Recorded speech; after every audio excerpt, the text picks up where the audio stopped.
Staff Sergeant Ilara Frost had been moving through the fog-drenched mountains of northern Carson Ridge for 6 relentless hours, shadowing enemy movement while the SEAL unit 1,000 meters below readied for their strike.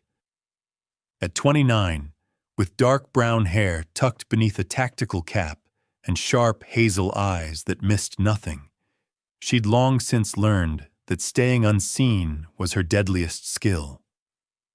The SEALs had no clue she was even there. Her assignment was solo surveillance, operating in ground so unforgiving most soldiers wouldn't dare cross it. But when her radio burst alive with panic, "Contact! Multiple shooters on the ridgeline! Estimate 2,000 meters or more! We can't see them!" Ilara realized her quiet watch mission had just turned into something far more dangerous. Through the static, she caught the team leader's tense whisper to his second. "Enemies at 2,000 meters. That's beyond our capability. We need specialized support, but there's no time."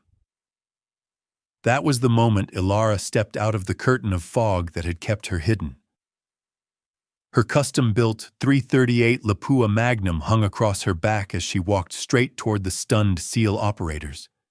One of them started to demand identification, but Ilara was already unshouldering her rifle, dropping into firing stance, and saying 4 calm words that would change everything. "I've got the distance." It had all begun 72 hours earlier, when intel flagged a high-value enemy commander meeting with foreign fighters deep inside a remote mountain compound. The SEAL team's objective was reconnaissance, confirm the target, then strike if feasible. Ilara's mission was different. Inserted alone by high-altitude jump, she'd been ordered to provide overwatch from elevations the SEALs couldn't safely reach. She'd moved independently through peaks above 8,000 feet, tracking enemy patrols and relaying reports. For 3 days, she'd been little more than a whisper in the fog. She had charted patrol routes, pinpointed defensive nests, and survived on cold rations with sips of filtered snowmelt, sleeping in hides so well concealed they were practically invisible. None of the SEALs knew she existed. Her tasking was compartmented. Only Colonel Avery Stone, the operations commander, was aware that a lone sniper prowled the ridges. To everyone else, she was just a classified asset buried in the system. But now, stepping from the fog that had cloaked her position, Ilara Frost was about to make herself known to 12 astonished SEALs pinned behind rocks as enemy rounds shattered the stones around them. Lieutenant Damon Briggs, the SEAL team leader, stared at the woman who'd materialized from the mist like some kind of spirit born of the mountains. "Who the hell are you? And how did you get here?" he demanded. Ilara Frost was already positioning her rifle atop a rock ledge, her motions deliberate and practiced. "Staff Sergeant Ilara Frost, Independent Surveillance Element. I've been in these mountains 3 days," she replied evenly. "Now I'm your counter-sniper support. Where are the shooters?" "Counter-sniper support? We didn't request." "Lieutenant," she cut in, "you've got snipers hitting your team from roughly 2,000 meters.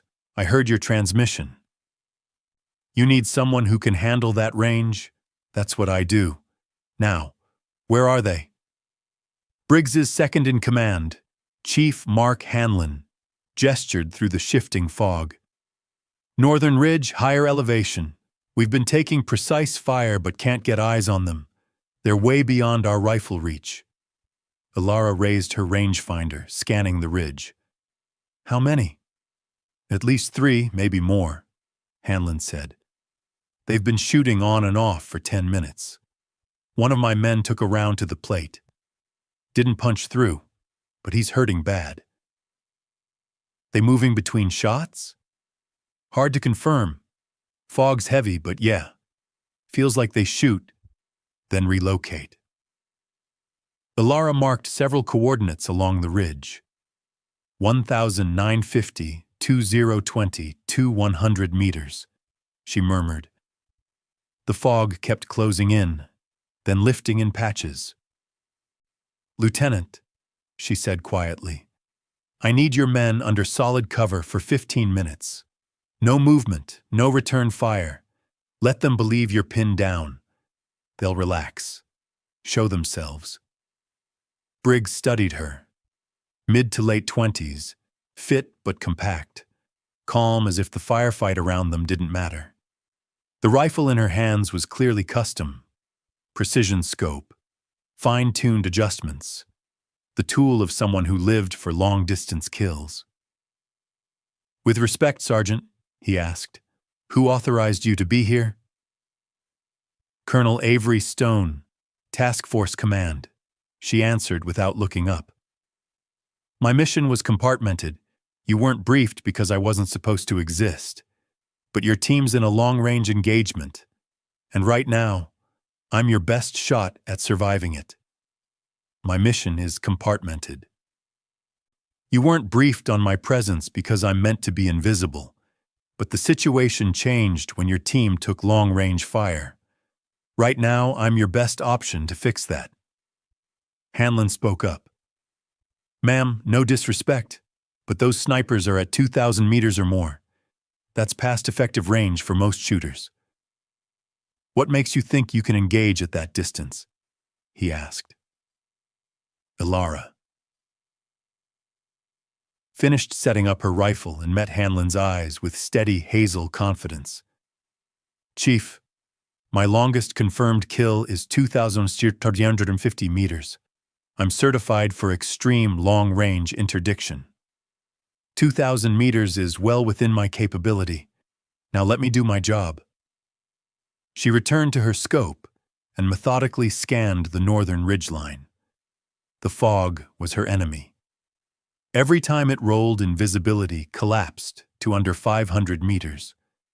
But when the wind shifted and cleared a window, she could pick out the terrain features where enemy snipers would hide. For 8 minutes, nothing happened. The SEALs stayed under cover, watching the mysterious shooter who'd appeared from nowhere. Some were skeptical, others quietly hopeful. Everyone confused about who she was and how she'd gotten there. Then Ilara saw movement. A brief break in the fog revealed a figure on the northern ridgeline, partially hidden behind rocks at roughly 2,050 meters. The enemy sniper was preparing another shot, confident the fog gave him concealment. I have visual on one shooter, Ilara said softly. Northern ridgeline, 2,050 meters. Stand by. She ranged the target precisely. 247 meters. She pulled out her handheld weather unit and checked conditions. Wind 12 miles per hour from the northwest. Temperature 52 degrees Fahrenheit. Elevation 8,300 feet. Humidity 75%. Ilara fed the numbers into her ballistic calculator and got a firing solution. 41.8 MOA elevation, 7.6 MOA windage. At that distance, the bullet would be in flight about 3.1 seconds. She dialed the scope and settled into a perfect shooting position. Through the optic, the enemy sniper was a tiny shape, barely human at more than 1.2 miles away. Ilara controlled her breathing, found the natural respiratory pause, and took up the trigger slack. She held the crosshairs steady, compensating for drop and wind with the calculated holdover, then squeezed the trigger. The rifle barked. The recoil kicked hard, but Ilara managed it flawlessly and stayed on the scope to watch the result. 3.1 seconds of flight time. Through her optic, she watched the enemy sniper slump. Hit, she said, voice flat. Target down at 2,047 meters. The SEALs watching through binoculars and rifles went silent, stunned. They'd just seen a shot most of them thought was impossible. Briggs was the first to speak. "Confirmed. Enemy sniper is down." "Holy shit, you actually hit him from over a mile," someone breathed. "That's one," Ilara said, working the bolt and loading another round. "You said there were at least 3 shooters." "I'm scanning for the rest," she added, continuing to sweep the northern ridgeline as the fog began to roll back in and hide the terrain. Her 3 days in the mountains had taught her how to read ground and predict where good firing positions would be. 4 minutes later, a gap in the fog revealed a second shooter farther west at about 2,120 meters. "Second target acquired, 2,120 meters." She ran the numbers, adjusted for the longer range and a slight change in wind angle, and fired. About 3.2 seconds later, the second sniper went down. "2 down," Ilara reported, eyes sweeping for more threats. Chief Hanlon was staring at her with something close to awe. "Sergeant, those were the 2 best shots I've ever seen." "You're making 2,000-plus meter kills look routine," Hanlon said. "At those distances, it's just math." "Measure the variables right," she replied. "Calculate correctly. Execute the fundamentals. Distance is just another factor." Briggs keyed his radio. "Gryphon 6 to TO Key. Be advised we have counter-sniper support on station. 2 enemy snipers neutralized at extreme range. Continuing mission." The SEALs moved out again, pushing toward the compound where the commander was believed to be. Ilara kept a bit higher, maintaining overwatch as Briggs fell back to walk beside her. "Sergeant, I need to know your limits," he asked. "Are you strictly counter-sniper, or can you keep supporting us?" "I can give you whatever precision support you need, Lieutenant," she said. "Counter-sniping is my specialty, but I'm qualified for all precision engagements." "I can deliver precision engagements out to 2,500 meters, Ilara said. "Closer fights at 500, 800 meters? Trained for those too. My rifle's tuned for extreme range, but I can make shots at any distance." "Tell me what to remove and give me clean sight lines," Briggs replied. They moved through the ridges, fog rolling in and out, sometimes masking them, sometimes leaving them exposed on open slopes. 20 minutes later, they reached an OP overlooking the compound. Briggs glassed the target while Ilara swept the valley with her scope. The compound sat in a hollow roughly 1,400 meters away. "Multiple structures, defensive walls, maybe 15 to 20 fighters visible," Briggs said. "Not on high alert. They probably don't know we're here yet." "How do we approach without getting spotted?" Briggs asked. Ilara studied the defenses through her optic. "Lieutenant, 3 positions stand out. A guard tower on the northeast corner with at least 1 sentry, a machine gun emplacement on the main roof, and a fighting position along the west wall with multiple personnel. Can you engage those from here?" "Affirmative." "Ranges run about 1,400 to 1,500 meters depending on the exact target." "Well within my envelope," she said. "But once I open up, the compound will know it's under attack." Briggs weighed the options. "If you can take those 3 out fast, tower, machine gun, western position, my team can exploit the confusion. How fast can you engage all 3? "Give me 2 minutes to pre-range and run firing solutions for each point.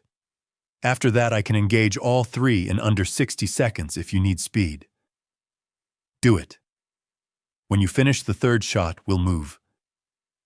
Ilara spent the next 2 minutes preparing with methodical focus. She ranged each position precisely. Guard tower 1,437 meters. Machine gun nest 1,485 meters. Western fighting position 1,392 meters. She calculated ballistic solutions for the slight differences in range and angle, then mentally sequenced the shots. Tower first to kill observation, machine gun second to remove the weapon, Western position last because those fighters would take the longest to react. "Ready?" she said. "On your mark, I'll engage the 3 positions in sequence. Estimate 50 seconds from first round to third." Briggs snapped his team into assault formation. "Execute when ready." Ilara settled, placed her crosshairs on the guard tower sentry with the correct holdover, and squeezed the trigger. The sentry toppled. She worked the bolt smoothly, swung to the machine gun nest, and fired again. The gunner crumpled across his weapon. Working the action, she shifted to the Western fighting position, where several enemy fighters were exposed, picked the most visible target, and fired. The third shot connected, sending a fighter tumbling back. "All 3 positions engaged," Ilara reported. "Tower clear, MG neutralized, west position disrupted. Griffin 6, move, move, move!" Briggs led the team down the slope in a sprint toward the compound. Ilara held overwatch, sweeping for threats. Through her optic, she watched the SEALs breach while fighters inside scrambled, confused by sudden, unseen fire. A man popped up on the main roof with a rifle, aiming at the approaching SEALs. "Range, 450 meters," she called and engaged. The shooter dropped before he could fire. Another fighter bolted from a building toward the unmanned MG. "Range, 470, she said. Engaged, target down. Her precision overwatch stripped threats away before they could threaten the team. At these distances, the enemy had no clue where the shots came from. They only saw teammates collapsing to invisible rounds. The SEALs breached and began clearing rooms while Ilara kept scanning for danger. She caught movement on a roof about 200 meters from the SEALs, an enemy prepping what looked like an RPG to fire at the Americans. "Range, 1,630 meters, she said. She ranged, calculated, and fired in under 5 seconds. The RPG gunner dropped before he could launch.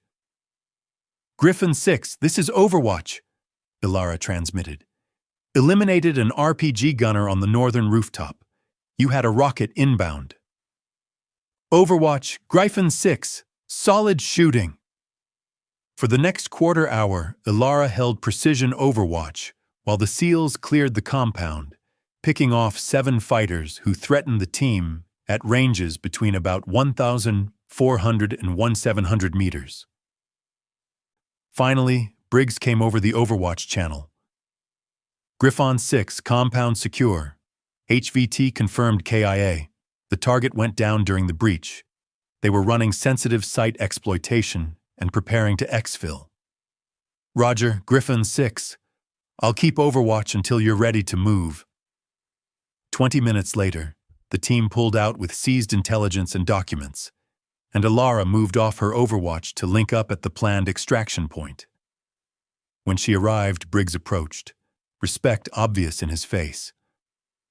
"Sergeant Frost, I counted 11 enemies killed by your fire in that op. Every one of those shots stopped a threat to my men." "Just doing my job, Lieutenant," she said. "Your job? Most snipers can't shoot like that." "Where'd you train?" he asked. "Special Operations Sniper Course, then advanced long-range training at a facility I can't discuss." "I've run extreme distance work for about 4 years," she replied. Chief Hanlon stepped up. "Ma'am, Sergeant, I've worked with a lot of snipers. What you did today, those 2,000-plus meter shots and the sustained precision during the assault, that's the best shooting I've ever seen." Briggs nodded. "I'm putting a commendation together." He had questions, too. "You said you've been out here 3 days, solo?" "Affirmative. Inserted via Heiho jump 72 hours ago. Been surveilling elevated positions and mapping enemy movement." "You ran solo at over 8,000 feet in hostile country for 3 days?" Briggs repeated, incredulous. Ilara allowed a small smile. Solo ops are my specialty, Lieutenant. I work better alone. No one to risk my position, no one to slow me down, freedom to move where most people can't. What about resupply, support, extraction if things go wrong? I carry what I need: water purifier, cold rations, cold weather kit, and emergency med gear. If extraction goes sideways, I handle it the way I handle everything. Carefully, quietly, alone. Helicopters arrived to pull the SEALs and Ilara out. On the flight back to Kaksan Falcon Base, a few of the SEALs circled her with questions about her shooting, training, and kit. She answered professionally, but kept details tight. Mystery, she'd learned, was useful. Let them wonder. Let them speculate. It stops people from assuming they fully understand what you can do. At the landing, she was met by Colonel Avery Stone, the task force commander who'd greenlit her insertion. Sergeant Frost, I've been watching this op.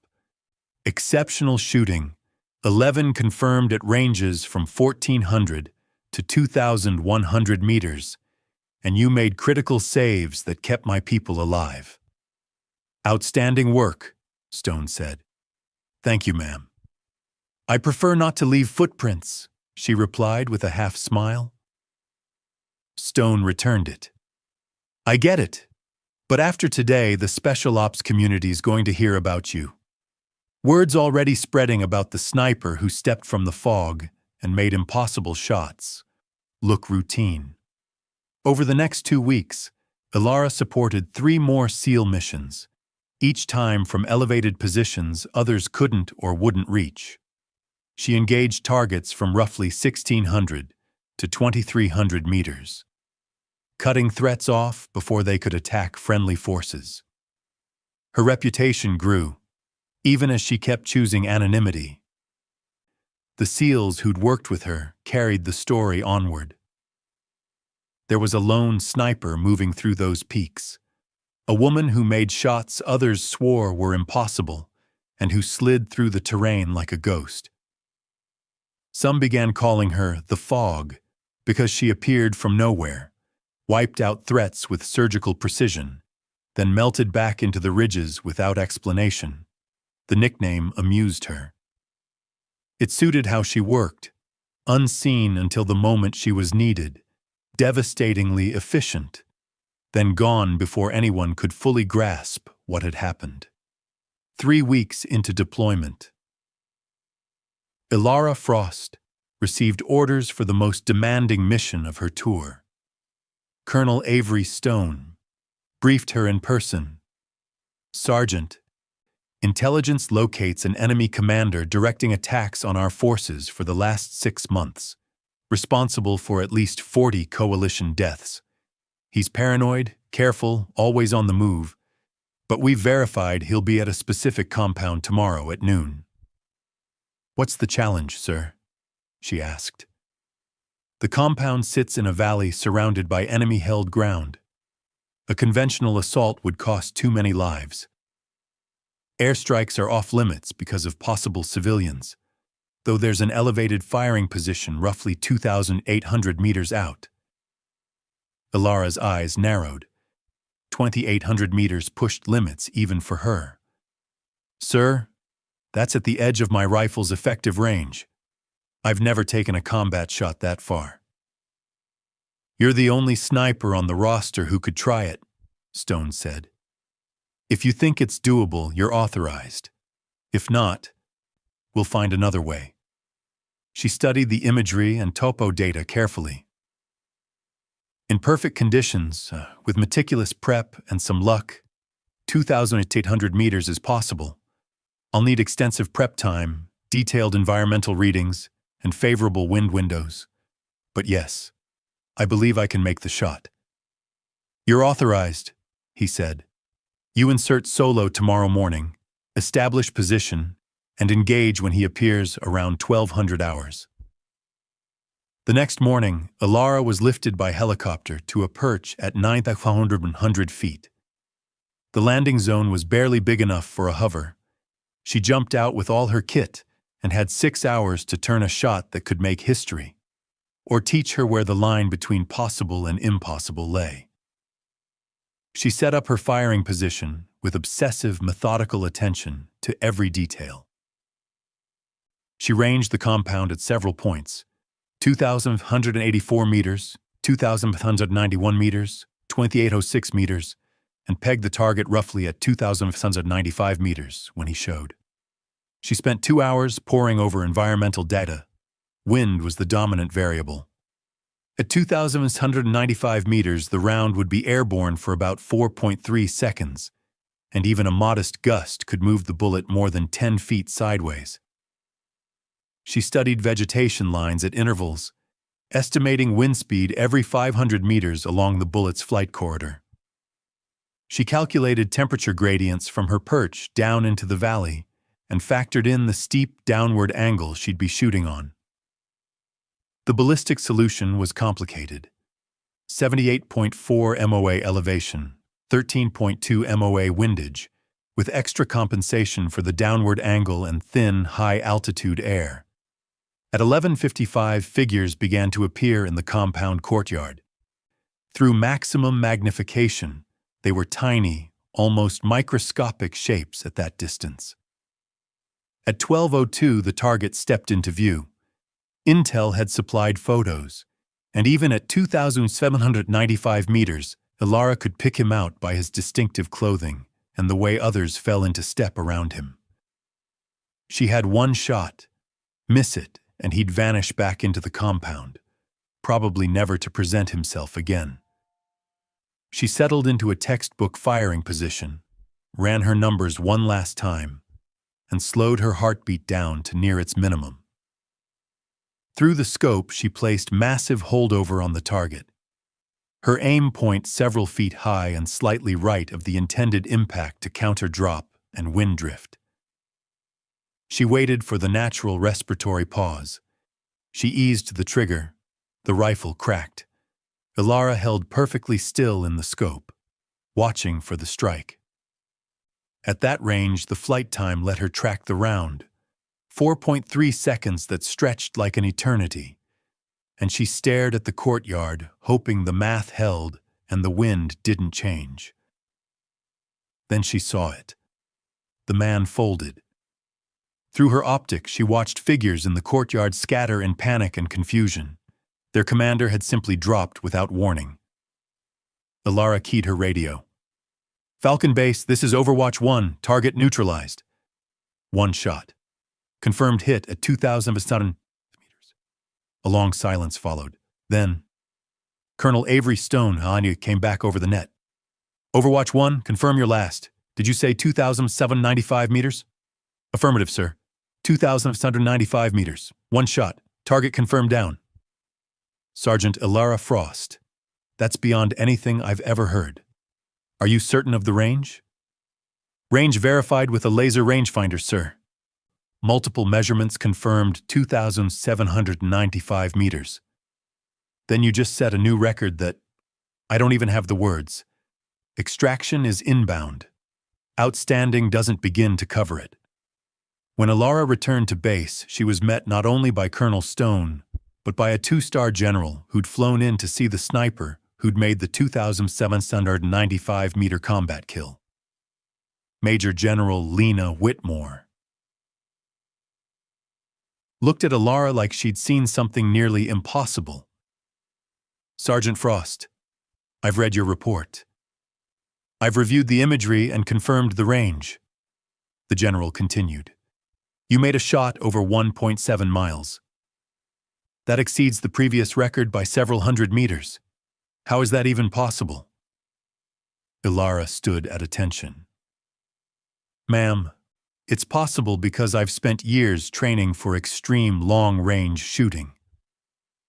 I understand the math of external ballistics at distances most people call impossible.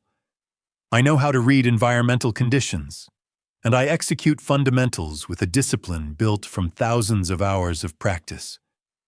But at that range, wind, temperature, elevation, target movement, Any small error would miss by feet. Yes, ma'am. That's why I spent 6 hours prepping. I measured everything I could, ran solutions for multiple scenarios, and waited for a window as close to perfect as it would get. Then you executed the shot you prepared for. General Whitmore shook her head in disbelief. Sergeant, you're being promoted to Sergeant First Class, effective immediately. You're also awarded the Bronze Star with Valor for your actions this month. But beyond medals, you've changed how we think about long-range precision fire.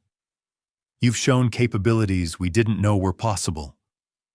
3 days later, Ilara received new orders reassigning her to a specialist unit focused entirely on extreme long-range operations. She'd train other snipers in advanced techniques, push the boundaries of what was thought possible, and take on missions demanding capabilities no one else had. Before she left the theater, the SEAL team she'd supported asked for one last debrief. Lieutenant Damon Briggs and his men gathered at Falcon Base, and Briggs spoke for all of them. Sergeant Frost, we wanted to thank you in person. You stepped out of the fog when we needed you, made shots we thought impossible, and saved lives we'd have lost without your skill. We've worked with a lot of support elements, but never anyone who operates like you. Chief Mark Hanlon added, Ma'am, you've set a bar the rest of us will be chasing our whole careers. That 2,795-meter shot, that's already legend. But more than that, the way you ran solo in those mountains and delivered precision fire right when it mattered, that's professional excellence. Ilara looked at the 12 SEALs who'd been her teammates for the month and kept it simple. Gentlemen, I appreciate it, but it's not mystical. I have a specific skill set, extreme long-range shooting in hard conditions.